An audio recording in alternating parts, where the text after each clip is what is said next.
If we had broken up completely, I can't even fathom what would have unfolded. Every summer, when we take our cat Philemon to the countryside, we always make sure to vaccinate him beforehand. It's a simple routine, a yearly shot to protect him from rabies and other diseases. Thankfully, he has never fallen ill. This time, as the deadline for his next vaccination approached, I called the veterinary clinic and swiftly prepared Philemon in his carrier. It only took us about 5 minutes to reach the clinic, so we arrived promptly. As I approached the entrance of the veterinary clinic, I noticed several benches facing each other. A man sat on one of them, accompanied by a cat carrier. "Do you need a cat?" the man asked as I passed by, heading towards the clinic. "It's a pedigree with documents." "No," I replied with a smile. "I'd already have my own." Despite the queue at the clinic, Philemon and I were quickly attended to, bypassing the waiting time. The vaccination process was swift. We received a shot in his withers, the necessary mark in his vaccination record, and a certificate confirming his protection against rabies. It didn't take more than 10 minutes for everything. As I exited the clinic, I noticed the man still sitting on the bench, offering kittens to new passersby. Curiosity piqued, I approached him and asked, "What's the matter with the cat?" "Nothing at all. He's healthy, vaccinated. You could even call him purebred," the man replied confidently. "Why are you giving him away then?" I inquired further. "I want to find him a good home, and preferably quickly," the man continued. "He comes with all his cat accessories, and I'm giving him away for free. I have his pedigree documents as well. My son has been wanting pets." I took out my phone and said, "The kids have grown up, and they're already asking for a cat or a dog. Let me make a call and find out. What breed is he?" "He's a Siamese, a boy named Archibald, but you can just call him Archie." The man suddenly perked up. "He must be busy now, but he'll call back," I said, sitting down next to the man on the bench. "Why are you looking for good homes here? You could have easily posted an ad online and found someone quickly." "I may not be a fan of cats, but I still want them to end up in good hands," the man replied confidently. "Besides, if people are bringing their pets to the clinic, it means they care for them, and who knows, maybe someone might bring their cat to be put to sleep due to an incurable illness. In such cases, I can offer them a potential new pet." Just as the man finished speaking, my phone rang. I quickly answered it and greeted my son, explaining the situation with the cat. My son was enthusiastic about the idea of a pedigree cat and asked me to send him a photo. He mentioned consulting with my wife, Dasha, but he was certain that we would take the cat. So I eagerly awaited his response while summarizing our conversation for my new acquaintance. He seemed quite pleased with the prospect of finding Archie a new home. "It's impossible to take a picture through the carrier," the man said, a tinge of sadness in his voice. "And I'm afraid to let him out in case he runs away. He's too fast for me to catch." "Don't you have any pictures on your phone?" I was surprised, considering I had a multitude of photos and videos of Philemon. "Not a single one," the man confidently replied. "I told you I'm not fond of cats. I'm willing to show them in person, but photos, why don't we go to my place? It's just a short walk away. We can let the cat out at home and take some pictures." "Let's do that," I responded with a smile. "By the way, I'm Petrovich." "Boris," the man introduced himself and shook my outstretched hand. Boris indeed lived just a stone's throw away from where we met. On our way, he mentioned that he would include certain items as a dowry for the cat and discussed some paperwork. Once inside his apartment, we released Archie from the carrier and took a few photos, which I promptly sent to my son, eagerly awaiting his reply. Meanwhile, poor Philemon had to wait in his carrier. I must mention that my visit to Boris's place stretched on, and eventually, he suggested letting Philemon out to walk and stretch his paws. That's how he personally met Archie. But that's a story for later. For now, as I waited for my son's response, Boris invited me to the kitchen and offered me tea or coffee. So, why are you giving away the cat? I probed once more, attempting to learn more about the situation. I already told you, I don't like them, Boris replied. But why did you get a cat, then? I asked, surprised. Well, it wasn't my decision to get one. Boris began, but I was interrupted by the sound of my cell phone ringing. After a brief conversation with my son, during which I learned of their decision to take Archie, I smiled and hung Boris, up the phone. We're going to take your cat, I declared.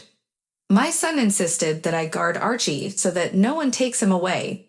He said the whole family loved the photo, so Archie will join us in the countryside, where he can live amidst nature and fresh air. That's wonderful. It means things will finally improve, Boris rejoiced. Based on what I gathered from Boris during our wait for my son, I tried to piece together a comprehensive story about Boris and Juliana's relationship, so here it is. This cat is just the tip of the iceberg when it comes to the experiences and reflections I've had over the past few years. Rather than being the cause of our troubles, the cat represents the obstacle preventing us from starting a happy life.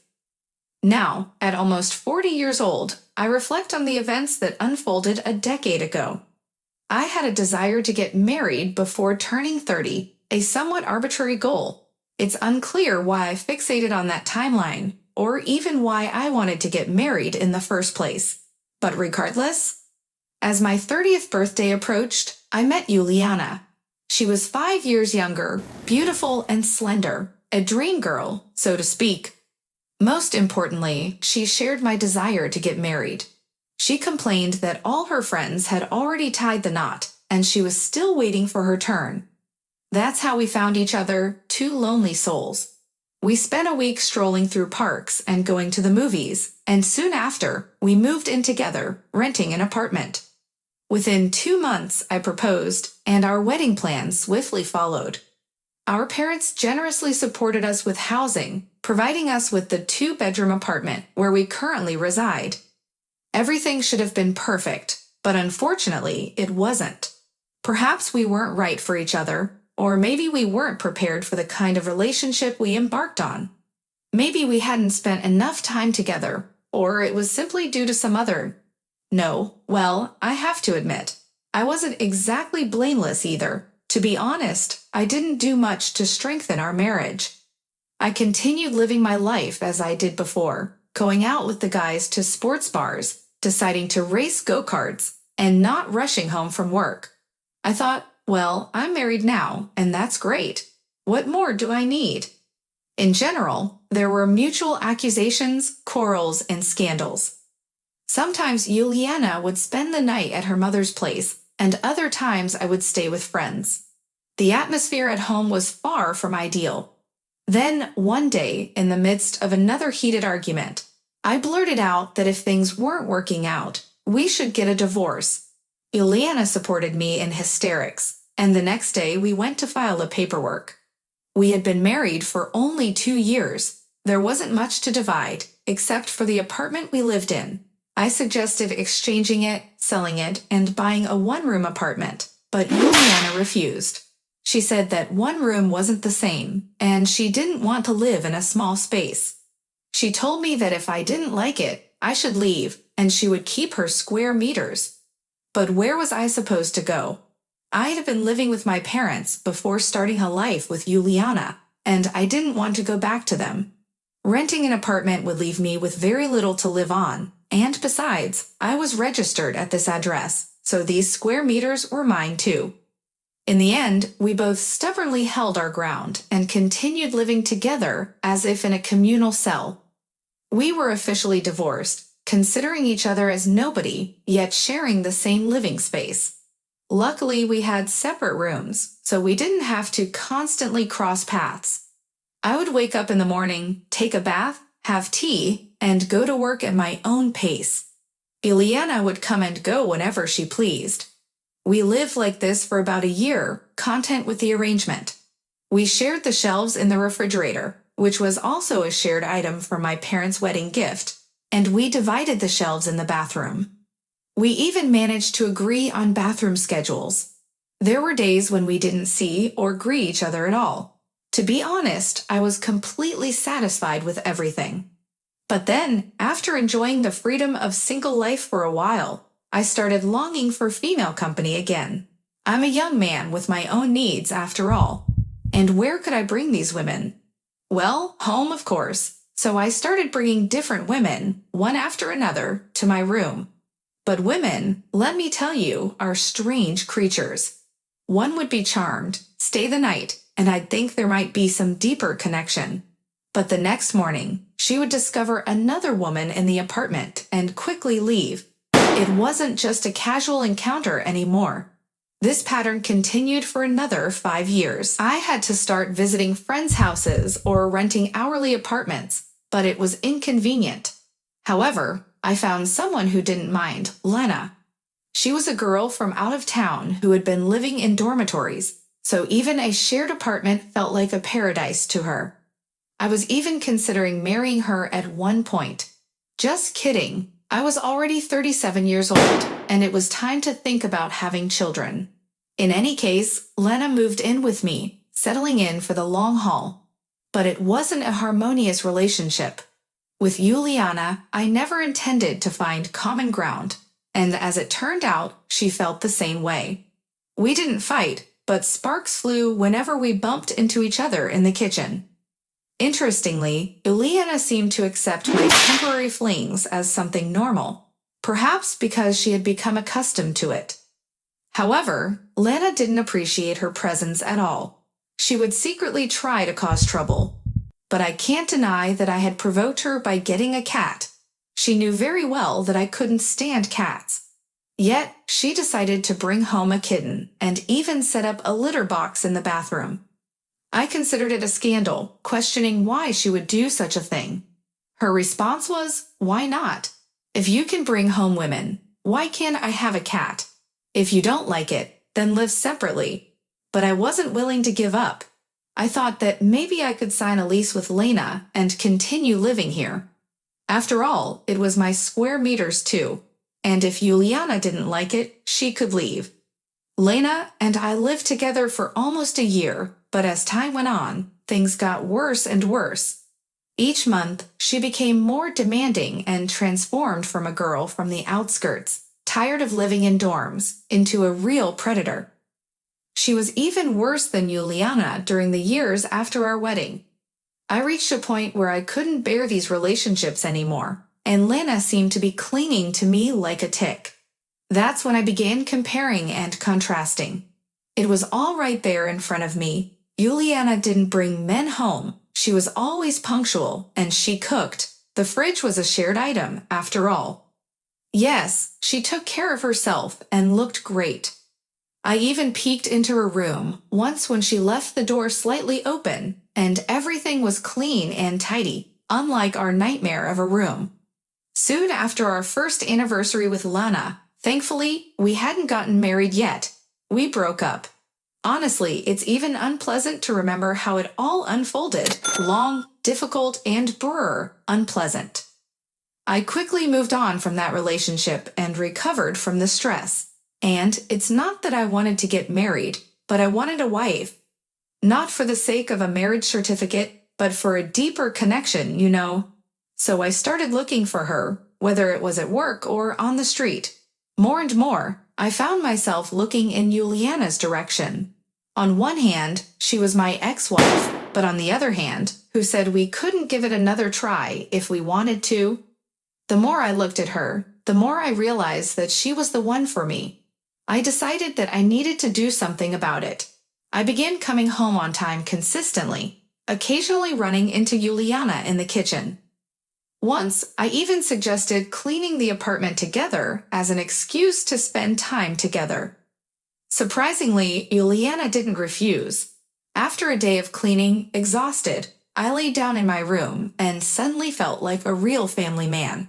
That's when Juliana knocked on my door and invited me to dinner. Oh, she cooked so deliciously. Anyway, with time, it seemed like Juliana was also open to the idea of reconciliation, and I was more than ready.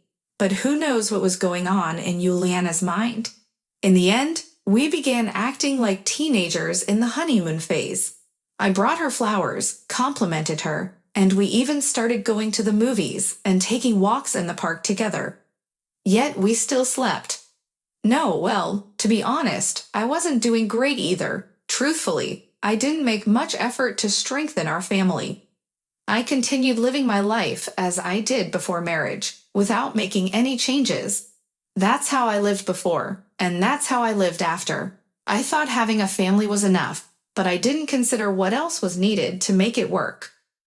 In the end, it was a cycle of mutual blame, arguments, and fights.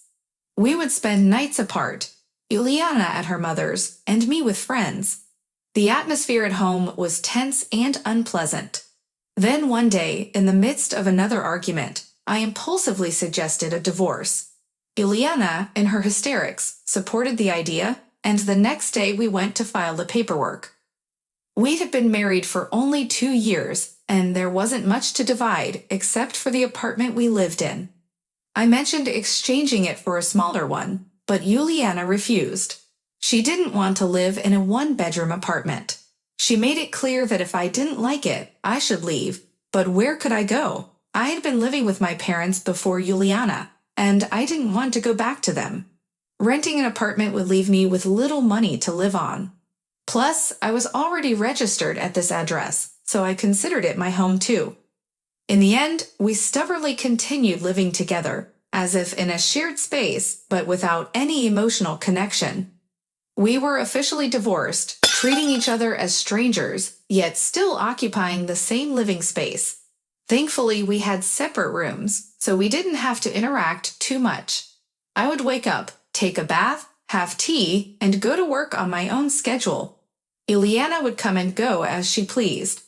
We lived like this for about a year, content with our arrangement. We shared the refrigerator and the bathroom, even managing to agree on a bathroom schedule. There were days when we wouldn't see or speak to each other at all. Honestly, I was fine with it all. But then, after experiencing the freedom of being single, I started craving the company of women again. I'm a young man with needs, after all, and where could I bring these women?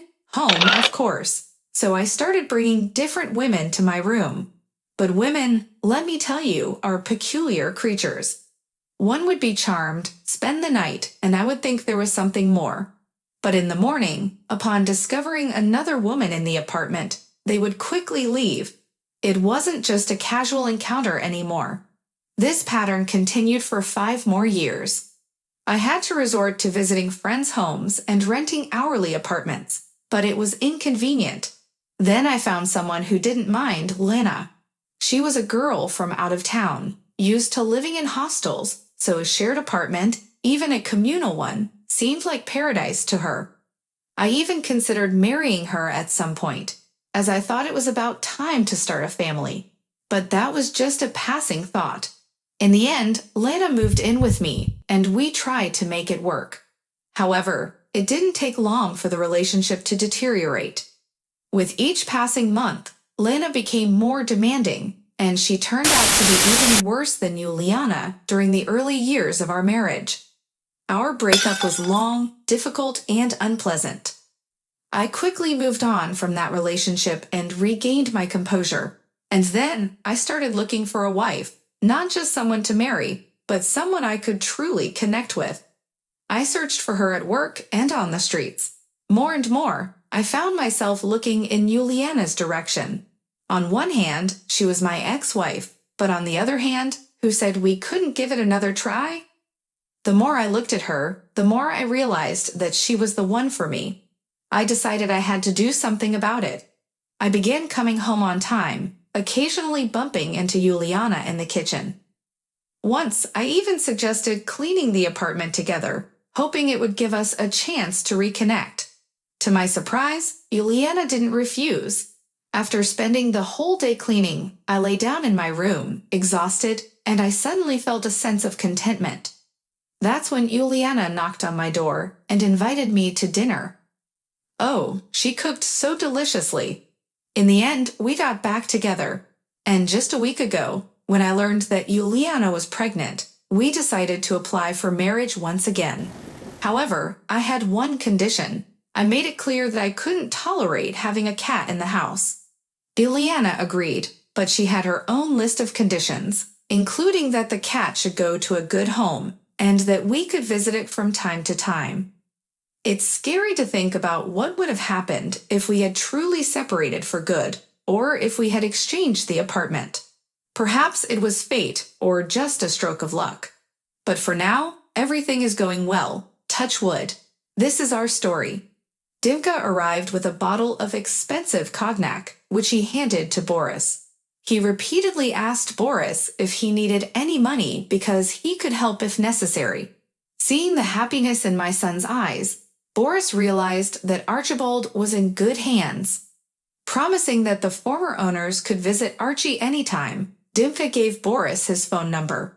My son and I headed toward the exit, each carrying a carrier with our respective cats. Those who can't see their own happiness right in front of them create complex narratives and circumstances. They say that some people have a difficult path to happiness, and I would add that for some, the path to happiness is long. The length of that path depends solely on us. I sincerely hope that Boris and Juliana will be fine. And who knows, if they really do visit Archie, I might get periodic updates on how they're doing.